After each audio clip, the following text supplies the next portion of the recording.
Welcome back, homies and honeys, to another episode of Final Fantasy XVI. This is episode 88. It's time to push this main story because there's nothing else popping. You see, Clive, we're not alone. If we are to win the day, we must all play our part. And ours lies beyond those doors.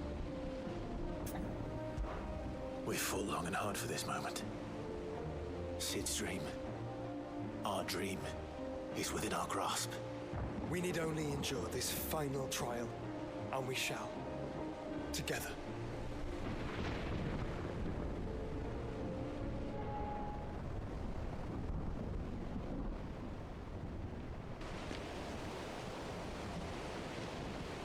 You all know what it is that awaits us beyond this gate.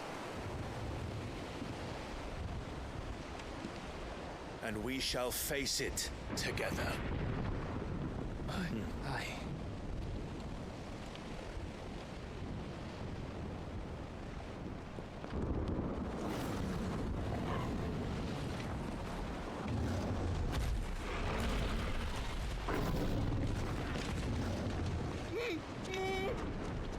It seems our hosts would rather we remain.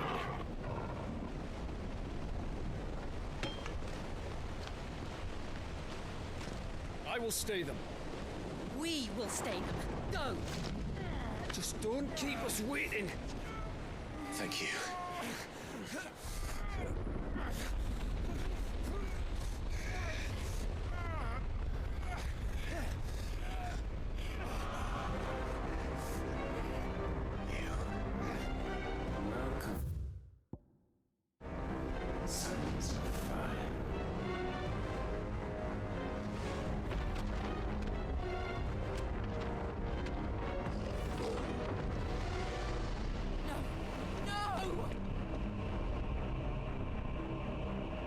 Torg will leap through that portal.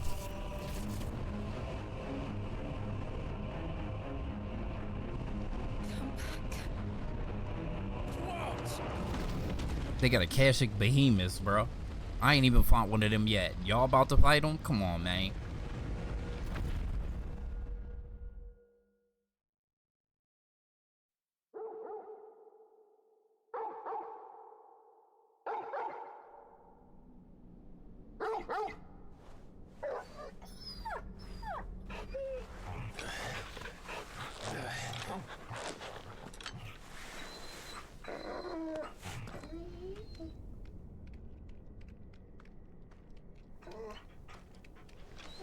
Joshua! Joshua! Wake up! Clive, is that you?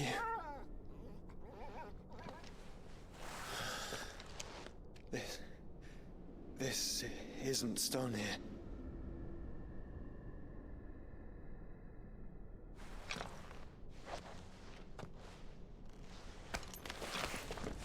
Welcome to our darkness. A rift between worlds wherein your kind might reflect. Show yourself! Grave and many are the sins of man. And we would have you know them. All of them. As fate has seen fit to deliver you home, consider this our welcoming gift.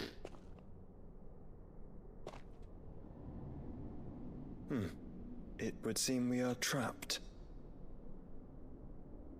And the only way out is through Ultima. We find him, and we leave.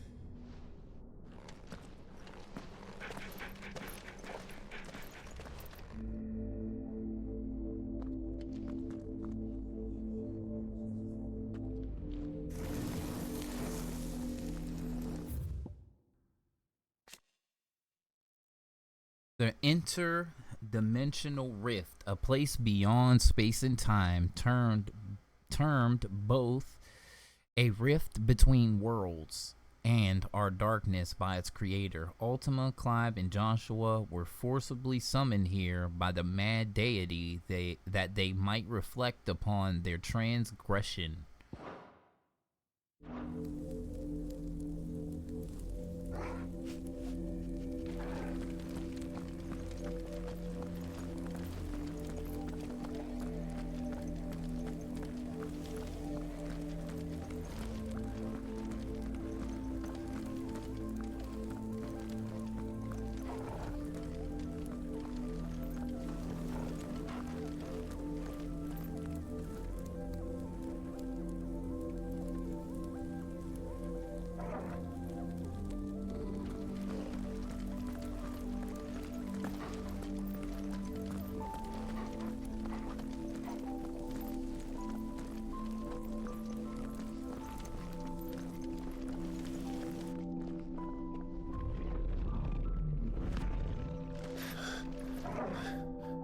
If you are to comprehend the full extent of your transgressions, we must go back to the beginning.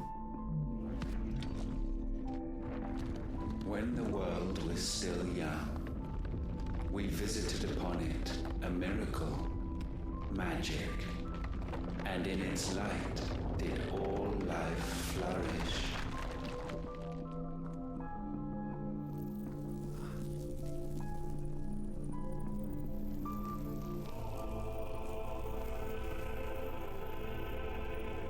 Yet the price for this boon would prove heavy.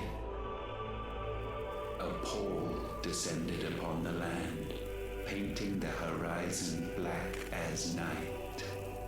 Though we labored to forestall its spread, in this one endeavor we stood powerless. And so we fled, that we might endure, that we might discover a means of salvation.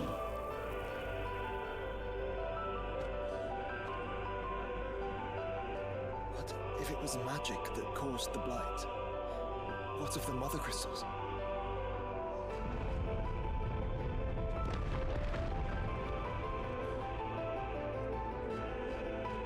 I expect he'll tell us soon enough.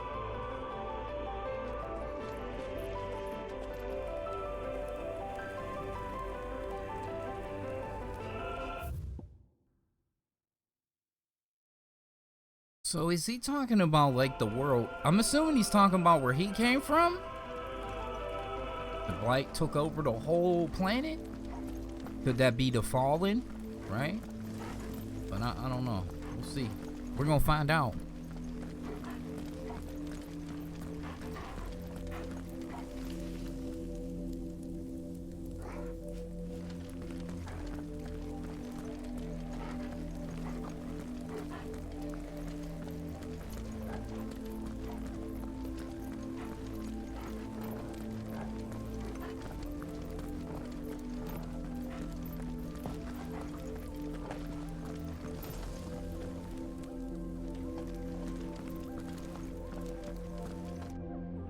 Salvation, alas, was not readily to be had. First, we would require a land unvisited by the stain of corruption.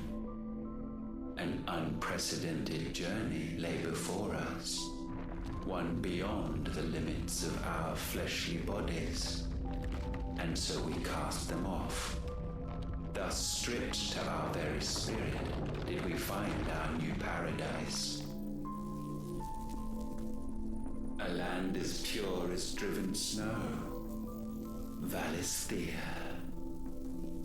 There would the true work begin, for the black crept yet behind us. And soon did we arrive at a solution, the illness having spread to every organ.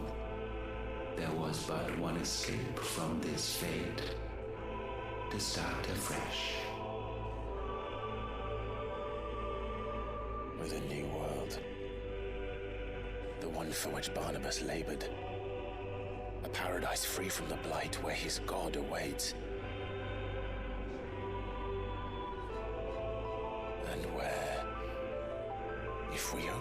forfeit our wills and abandon everything we hold dear, humanity can join him.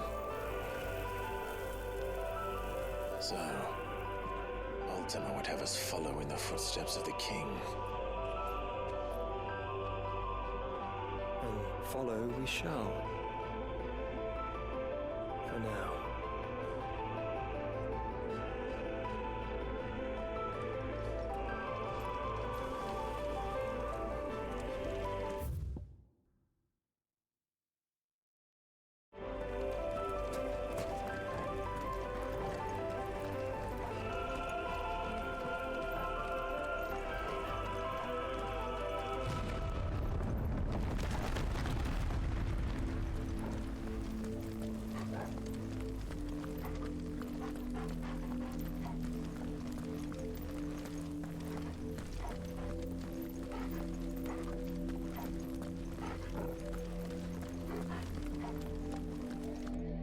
To forge a new world would require not only power, but a constitution strong enough to wield it. Acquiring the first would be simple.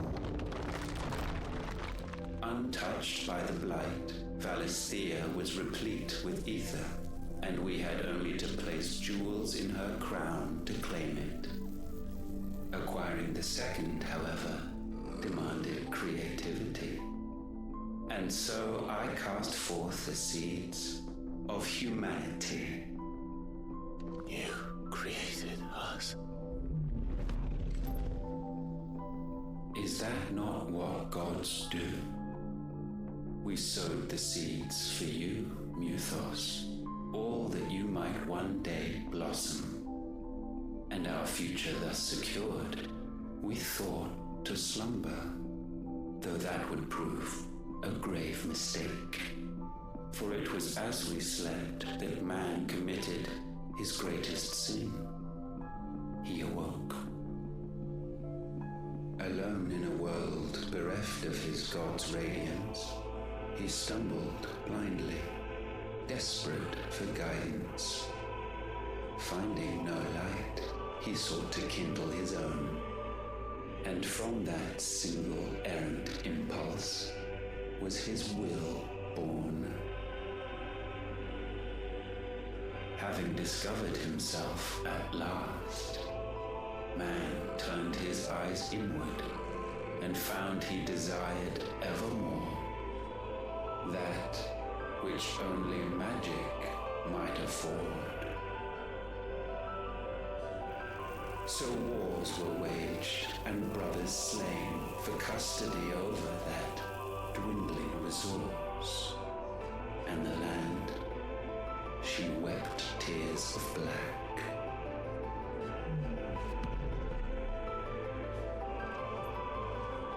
You would condemn us for this. Surely he cannot be so blind to his own hypocrisy. Not blind, just unwilling to admit the truth. Though we're one and the same.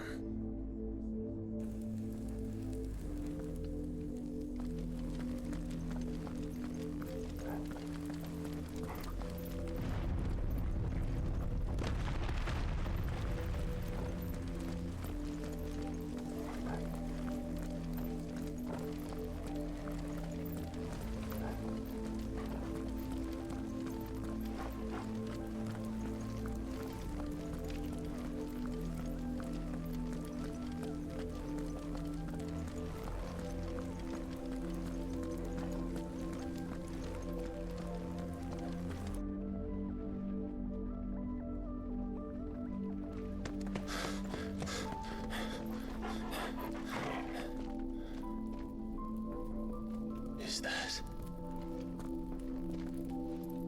Ifrit, or what's left of him. Long have our ashes lain cold for want of a spark. Cast your eyes upon them and see what you must become.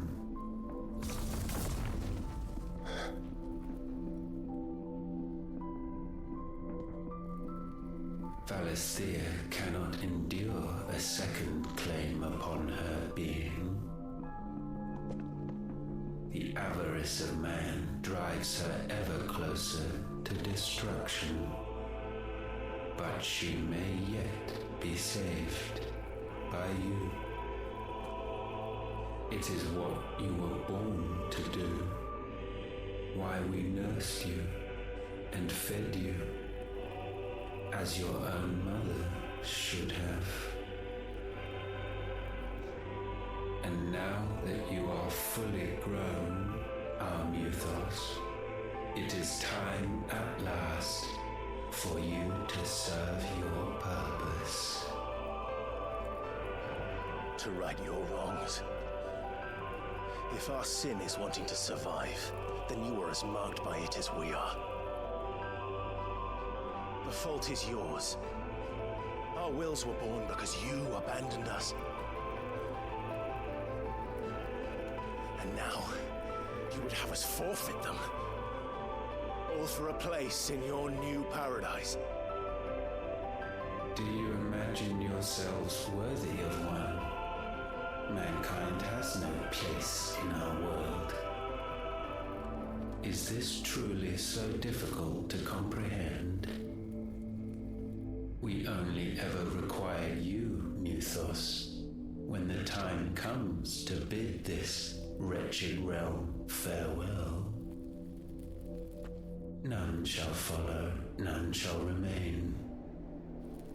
What do you mean, none? This is our world. Once the land's rebirth is complete, humanity will have served its purpose. Why would we continue to suffer that which has caused us so much vexation? Because the land doesn't belong to you. It belongs to us all!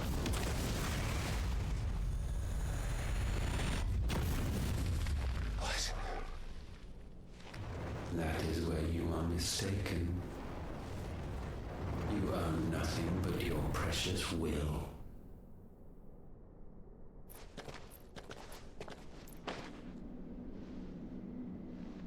Brother.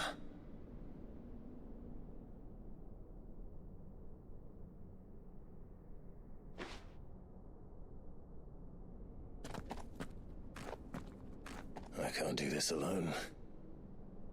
And you don't have to. I grow weary of your dissent. Now you must learn that this master will not tolerate disobedience.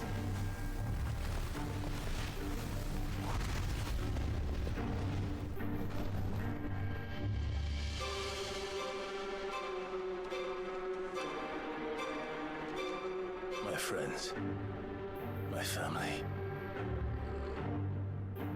We have all suffered, all fought to survive. This world may be flawed. It may be broken. But it's all we have. And if we can't share it, I see only one other choice. You have to go. You may have created us, Ultima. But it's time we lived on our own terms. This isn't your world anymore.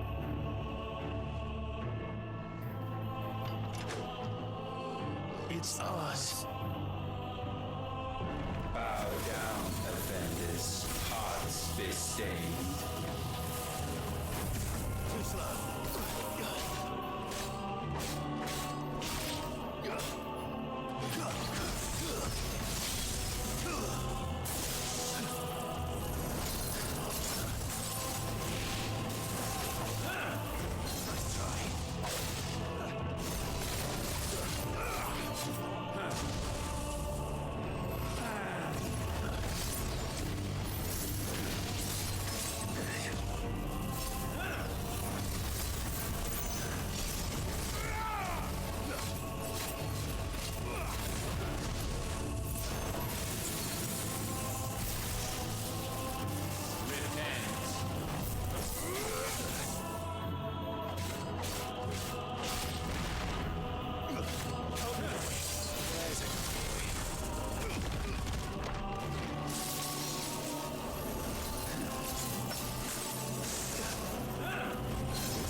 Such foul attaint may not be sublimed through gainstanding.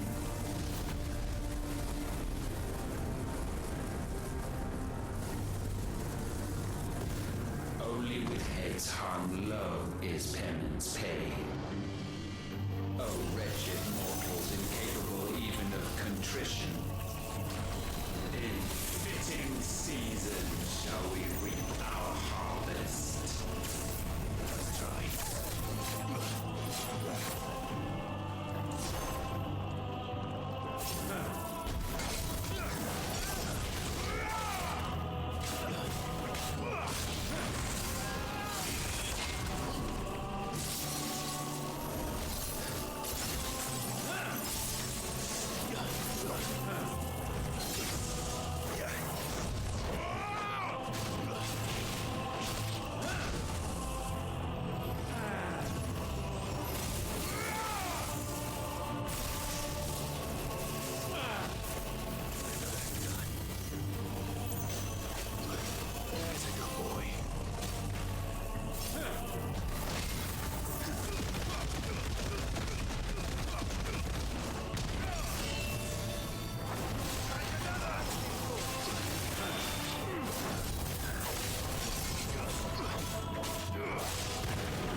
Gifted this chance, and still you would raise your hand against the Lord.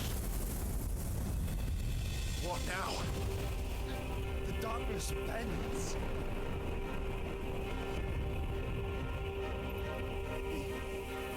He means to end us. It wouldn't be the first time. But let's make it his last. Your fate is inexorable. Surrender the vessel unto the darkness. Surrender it unto us.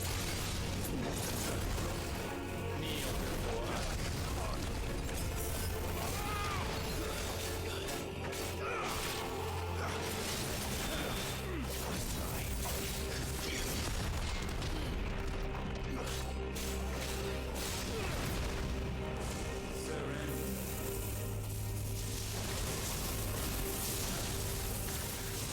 Prostrate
nothing but silence for that fight.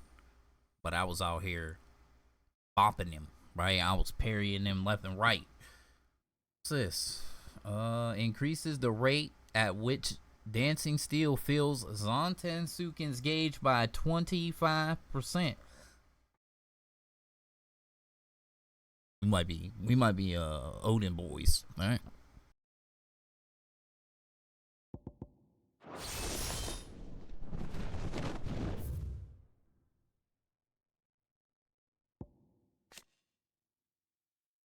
Valistia, a realm comprising of twin continents of storm and ash over which the mother crystals once stood.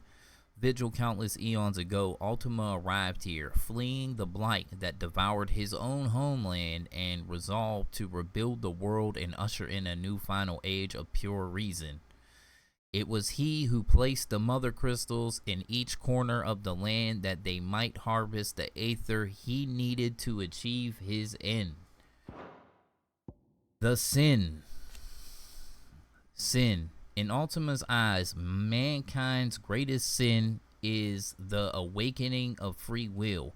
His servants straying from the path of their creator laid out for them and forging one of their own. However, Clive contends that this is a sin by which Ultima is equally bestained.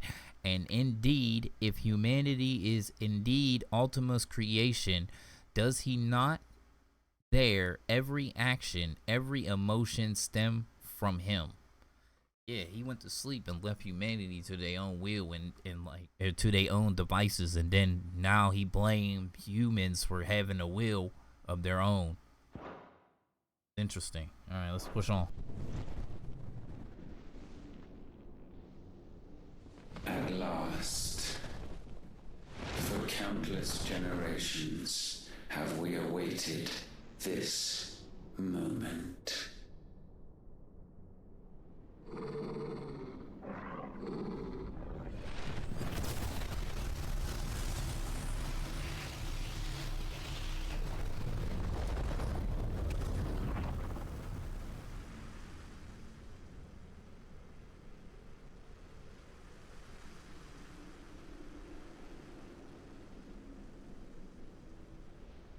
Your struggles have made you strong, yet your soul remains heavy with sin.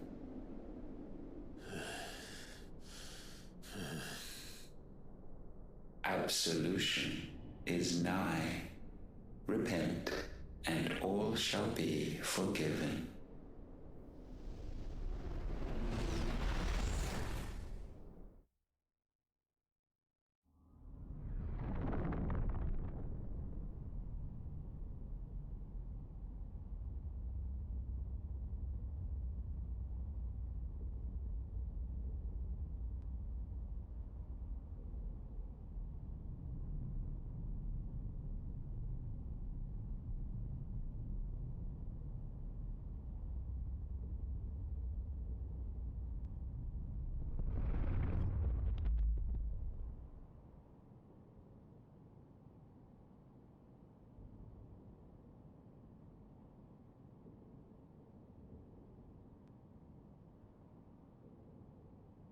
Tell me, Clive, how many lives have you saved since taking my name?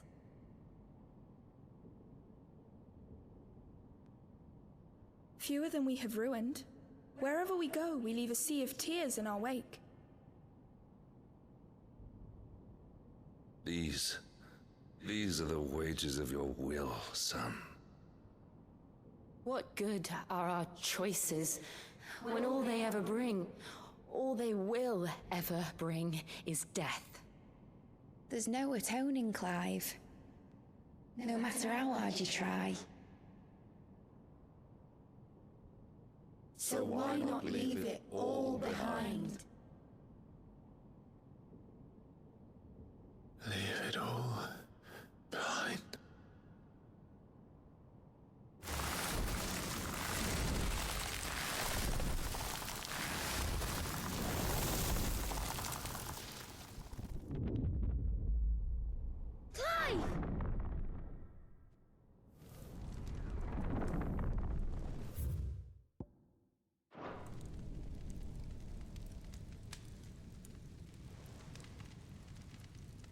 Please, won't somebody save me? Won't anybody love me? I yearn, yet still she is not mine. Have I not given enough? From will is born desire, and it is this which consumes you, rendering you incomplete. Do you not see how the world bends and warps under the weight of your hungering hearts?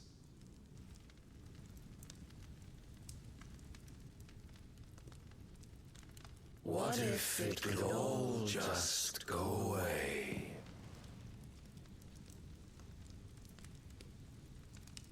Just go away.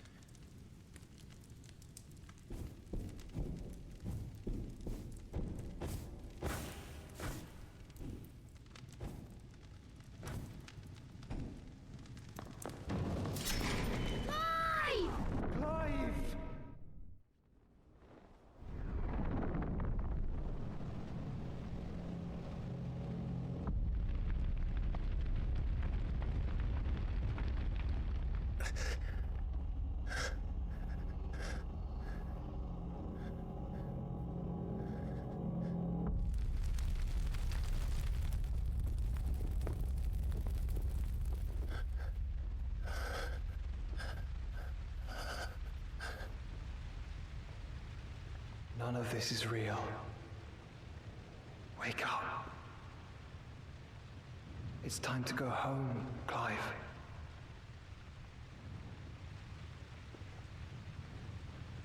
Clive.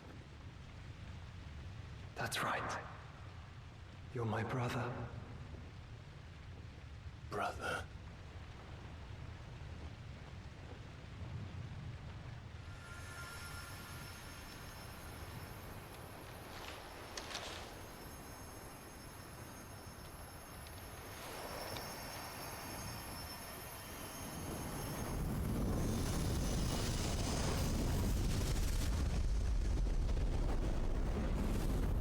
Come. Remember who you are. Clive.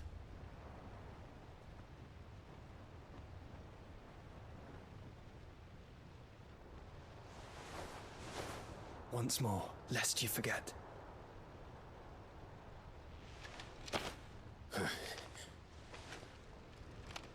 My name is Clive. Clive Rossfield. Look, Ultima.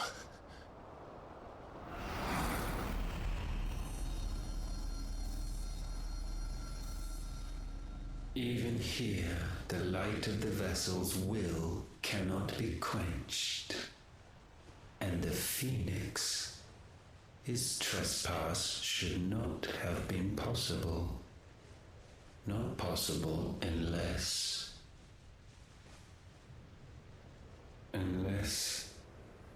he has been with Muthos all along.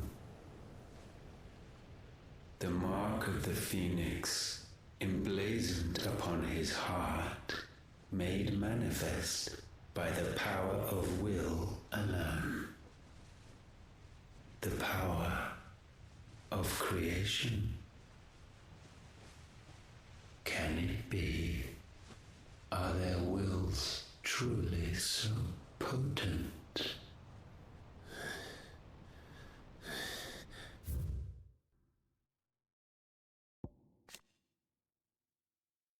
Ultima, one of the race of ancient godlike beings, it was their creation of magic that led to the rise and spread of the Blight, and the few survivors of their race fleeing to unspoilt land of Valistia to attempt to remake the world.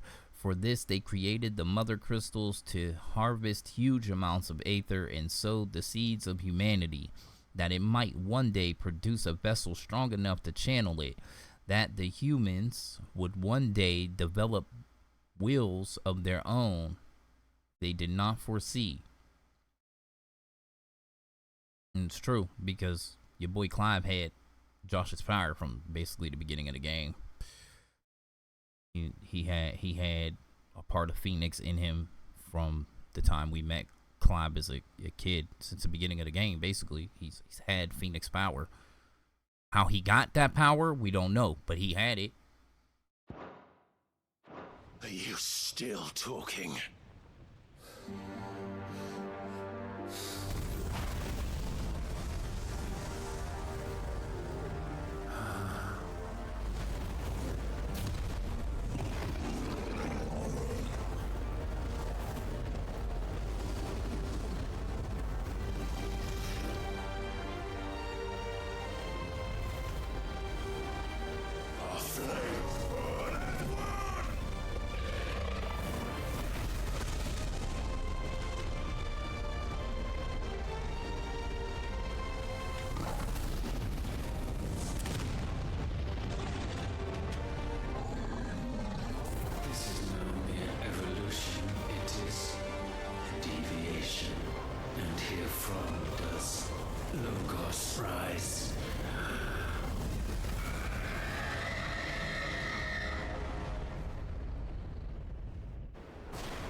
Ashes to ashes.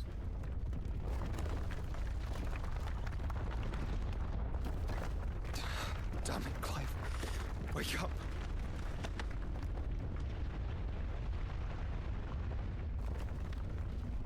That hurt. Sorry to wake you, but I think it may be time to leave. This place.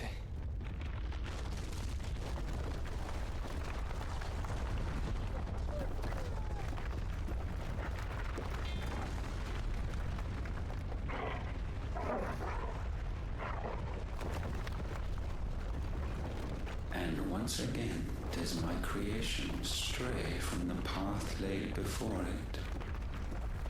Steeped in conceit, you fancy yourself a god. You embrace Logos. But we will put an end to this hubris. What are you talking about?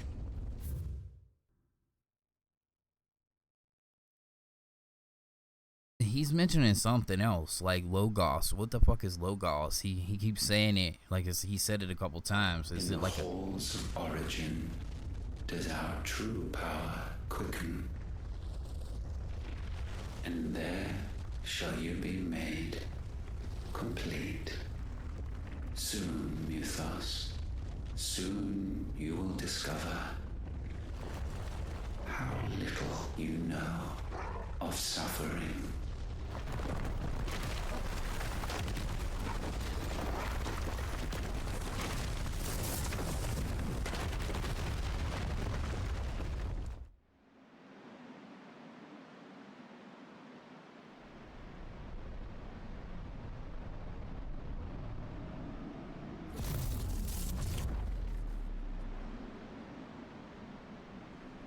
And so the crystals are no more.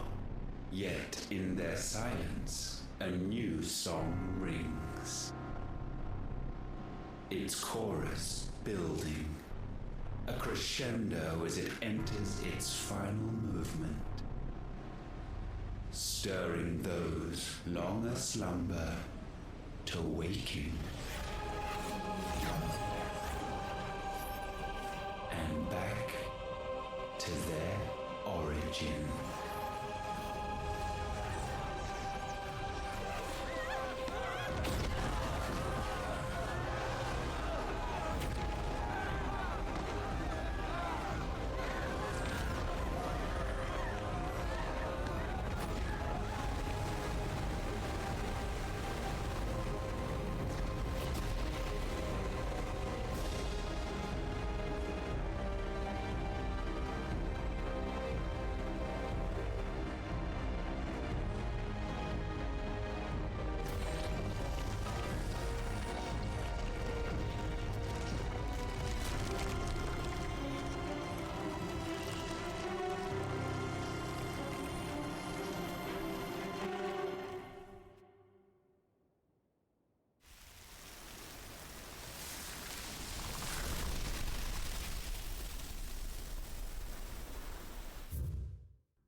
Did he just fucking rip Sambrique out of the ground?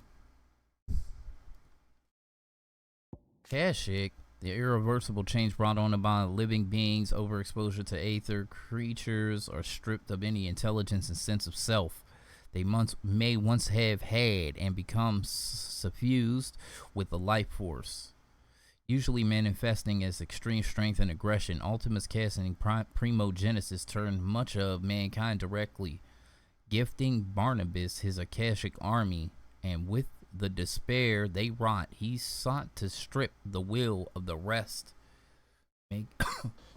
making them in his eyes pure.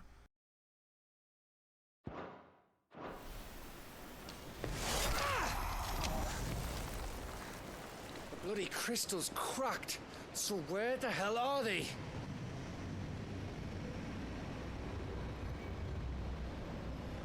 Oh, fuck me.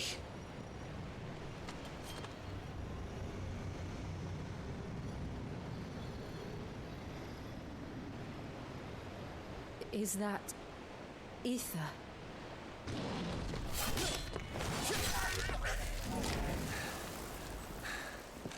What in good Grieger's name is going on? This is wrong.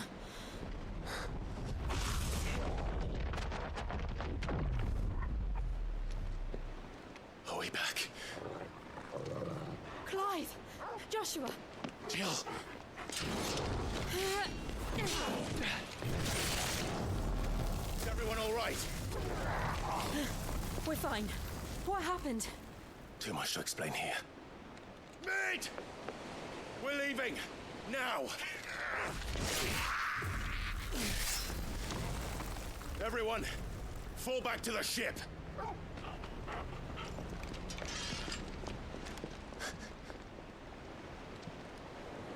I will be with you anon. Thank you.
You know, I thought we was kind of at the end of the game, but now we got this giant crystal here. So, where the hell is, oh, that was the holy capital he ripped up out the ground. So it wasn't Sambrique. Sambrique is over here.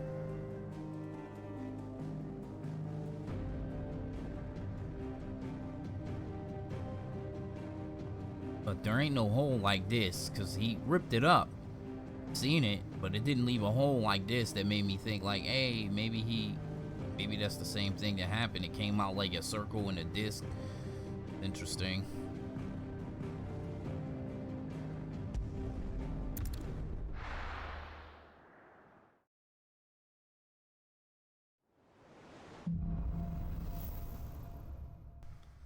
Back to their origin. Having a Drake's spine, and I'm going to need Otto's help. I thought he was running to come tell me something. Origin, he called it. But the origin of what? Origin, he called it. The origin of what? Is what it is.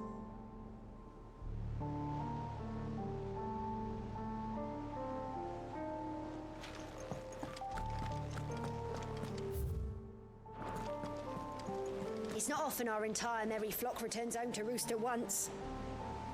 I expect I should be wishing you good luck. Probably.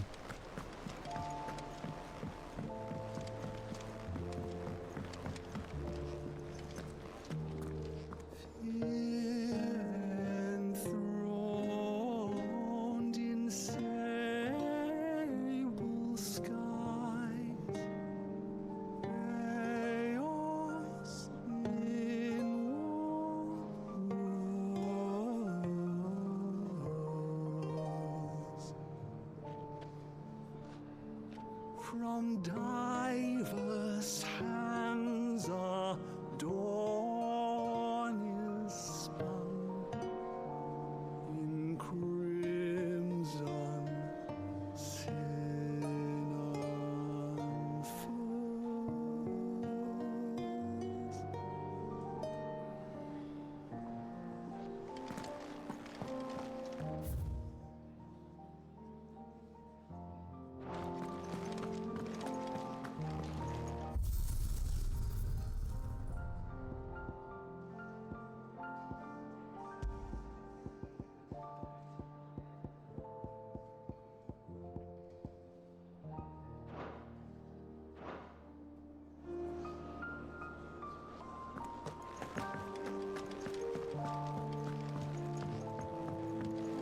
I will not forget this kindness, my lord. I shall go to Eastport, but as soon as the rebuilding work is complete, I promise to return.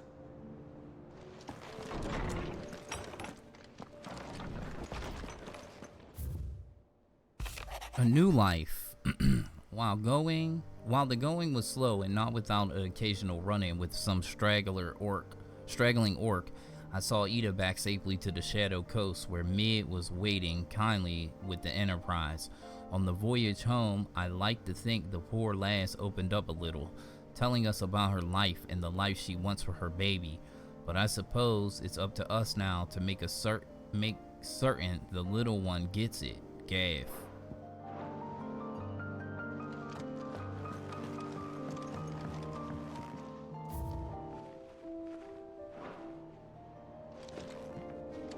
Why is that door open? The fuck?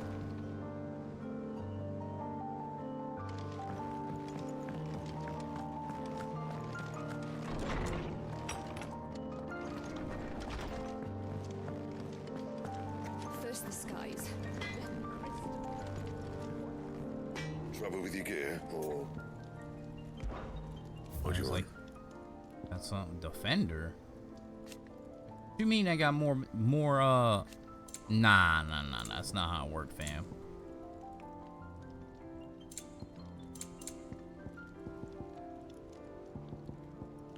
that it? That's it. Fine. Clive. Go on then.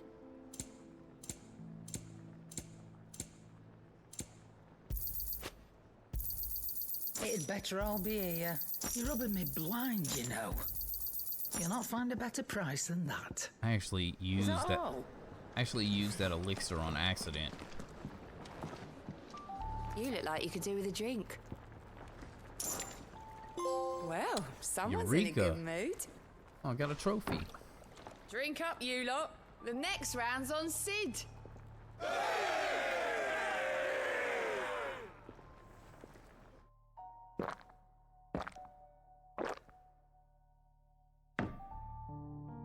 I want to do a lore dump before I make the cut in this episode. Keep your mug handy. For Hippocrates. There's nowt like a fuck-off crystal hanging over the horizon to sour your ale. True. Always one more job to do, isn't there, Clive? Is this the last of the mother crystals, do you think? Or could there be others buried out there? Already.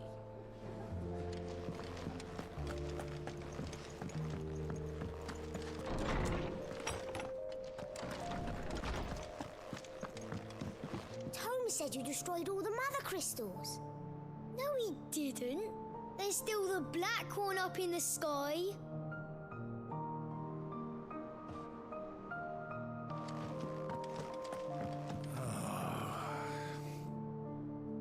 Not a word in this one either. Sid, did you know that chocobos are far more resilient to the effects of ether than most other beasts? Some say that's one of the reasons they were tamed for use as mounts and sumpters, so that an ether flood wouldn't mean instant death for their riders or drivers. Me, I reckon they built it up over generations. Too many foolish traders driving their birds into floods, and only the toughest surviving. I was wondering when next you'd visit. I have a few new notes that might interest you.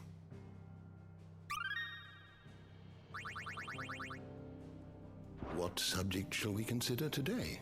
That's all he got? That's crazy. New World.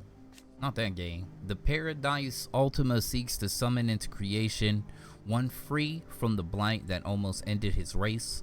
Though Bartimus believed that he and his fellow faithful would be allowed to join his deity there, he was mistaken. Only Ultima and his kin shall have a place in the new paradise, a paradise freed not only from blight, but from humanity. Ifrit Risen. Ifrit Risen, the two icons of fire united as one, with a might that far exceeds either icon alone.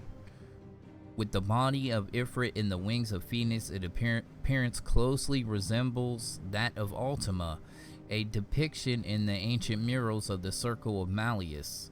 Could this be the final true form of the vessel that Ultima requires to remake the world? Logos. Logos, where Ultima uses mythos to describe the vessel he had long awaited, one into which he can pour his soul and cast his supreme spell. Logos indicates its blasphemed form, a vessel over which the will of another has complete claim, making itself a false god. The interdimensional rift, a place beyond space and time, termed both a rift between worlds and our darkness. By the creator, Ultima, Clive, and Joshua were forcefully summoned here by the mad deity when they ventured too close to the heart of Drake's spine. Upon fighting their way free, the pair emerged to find that their victory over Ultima had resulted in shattering of the Mother Crystal.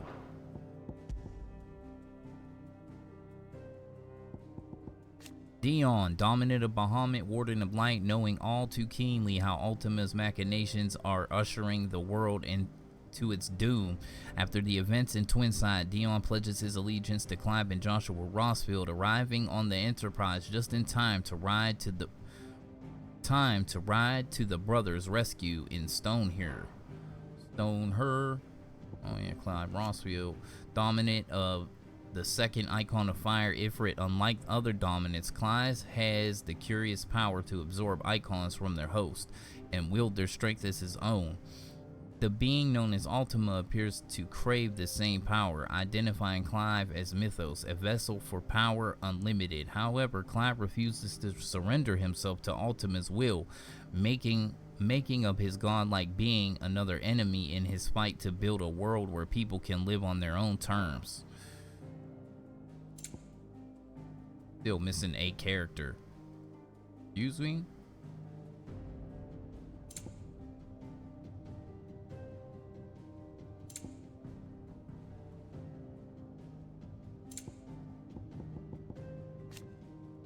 Ida, a young woman with child who made her home in the Walud village of Esla.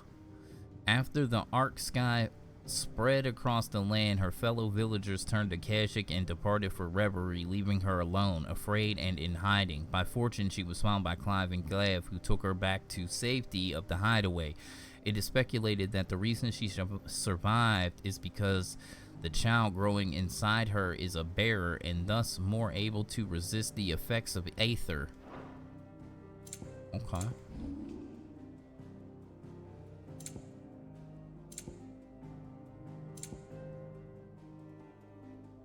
Or a dominant. Dominant Leviathan in her belly.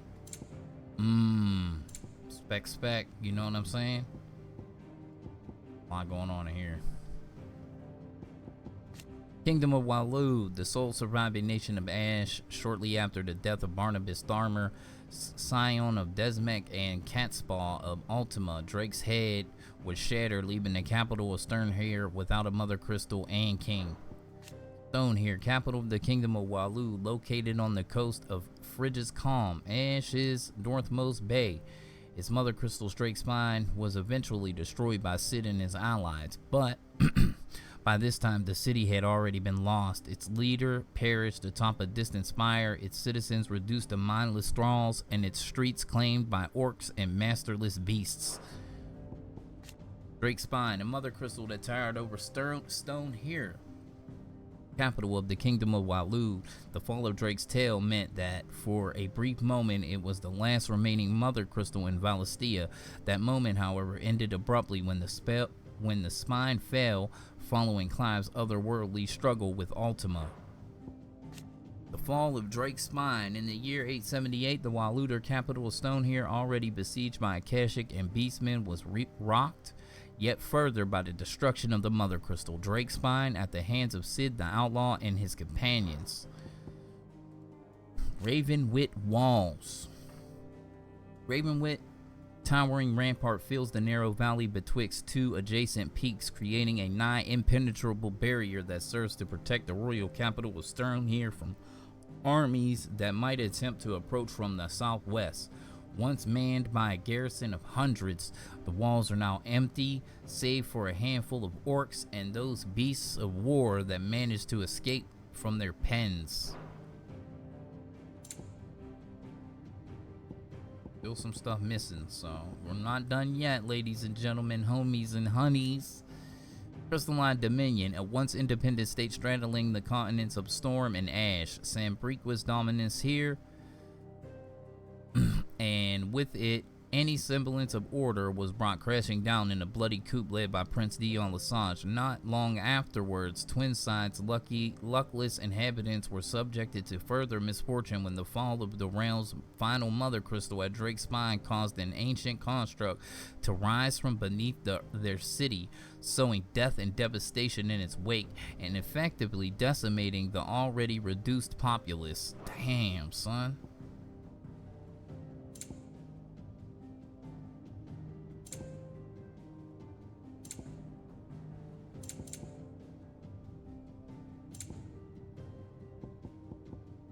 Origin, the vast structure that lay dormant beneath the crystalline dominion for countless centuries.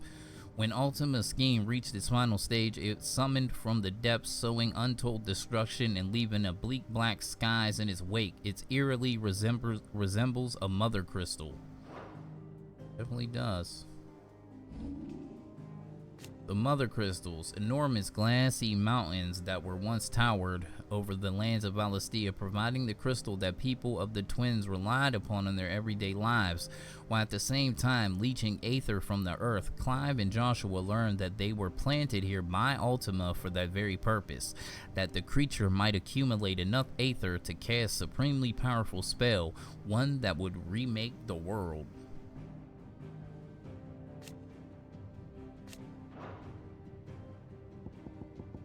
The Deadlands, barren waste where the aether has dried up entirely and no longer gives life to land life.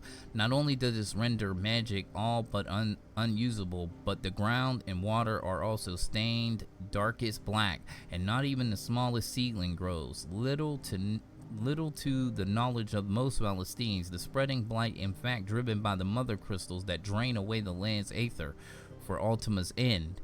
Though the beings flew to Valistia to escape the blight, overuse of magic by human civilizations that followed only succeeded in despoiling this last unblemished land.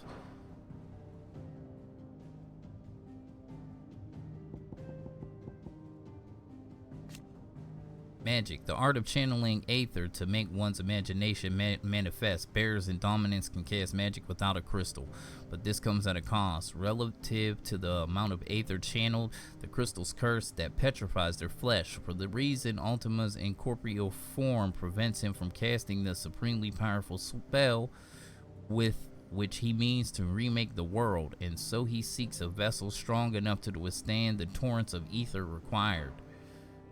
Damn, son. What is the spell he's trying to cast?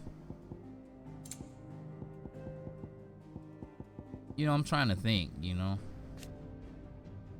Great beast, the behemoths of Fafnirs of the realm, large dangerous beasts, to all others bow. These creatures rule for generation as the kings of great forests or tall peaks, only to be driven from their homes by the blight and forced into unwelcome contact with humanity. They tend to have little tolerance for ethereal exposure, so it is common for them to turn to Kashyyyk on the merest contact with the aether flood. Damn. Ultimate thrall, soulless automata, largely composed of aether whose only drive is to see that their creator's will is done. They appeared all over Balestia after Ultima brought the primogenesis, and the skies of the realm fell dark. Why do I feel like Echoes and the Fallen don't have shit to do with Ultima? Why do I feel that way?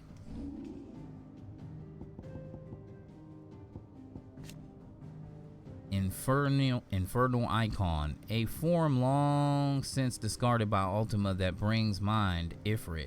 The icon manifests by Clive. It is seemingly incomplete, lacking as it does the wings of the being created when Clive and Joshua combined the power of Ifrit and Phoenix. Interdimensional Ultima. In order to further test the strength of the vessel mythos, Ultima lured Clive and Joshua deep into a shadowy depths of his fractured mind, where he faced the brothers clad in the remnants of his erstwhile flesh, the infernal icon.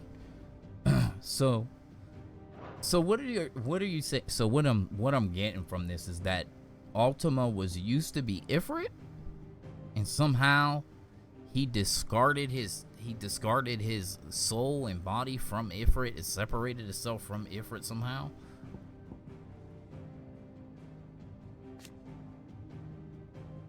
A species of beastmen native to Ash. Though they were fighting alongside with eluded forces in both Dhalmekia and the free cities of Canver, the death of King Barnabas saw a shift in their allegiances, and they now bend the knee to Ultima and no other. God damn, son.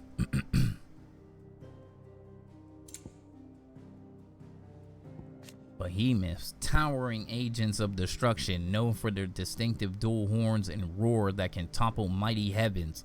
Simply the mention of one has been known to install fear in the hearts of even the most seasoned warriors, and as such, few ever venture to hunt these beasts of legend, leaving them to roam the blackened hills of Ash undisturbed. That is, save the scant few the royal army has somehow remarkably managed to fetter and tame for deployment on the front lines in battle. Jesus. The door to the shelves shall ever be open. Thank you.